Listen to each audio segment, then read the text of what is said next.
અમદાવાદના ફતેવાડીમાં bogus call centre ચલાવનારની ધરપકડ કરાઈ છે। જાણકારી મળી રહી છે તે અનુસાર વેજલપુર પોલીસે દરોડા પાડ્યા હતા અને સોહિલ પરવેઝ શેખ નામના યુવકની ધરપકડ કરાઈ છે।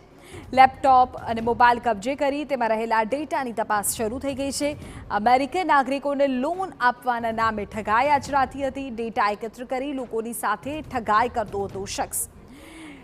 વિદેશીઓનો ડેટા દસ્તાવેજો દિલ્હીના હબીબ શેખ નામના ઇસમને તે મોકલતું હતું। આજ મામલે વધુ જાણકારી પર સંવાદદાતા યુનુસ કાઝી આપી રહ્યા છે। જી યુનુસ।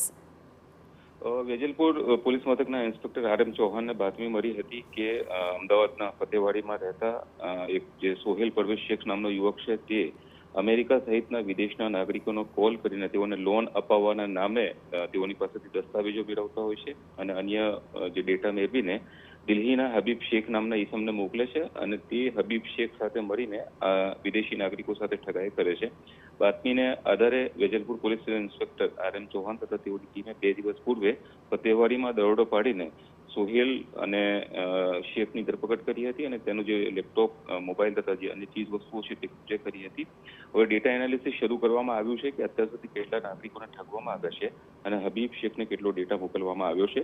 આવનારા દિવસોની અંદર તેના અન્ય નાગરિકોની પણ તપાસ કરવામાં આવશે। હબીબ શેખ અત્યારે ક્યાં છે તેની ધરપકડના ચક્રો ગતિમાન કરવામાં આવે છે। આભાર યુનુસ, તમામ વિગતો બદલ।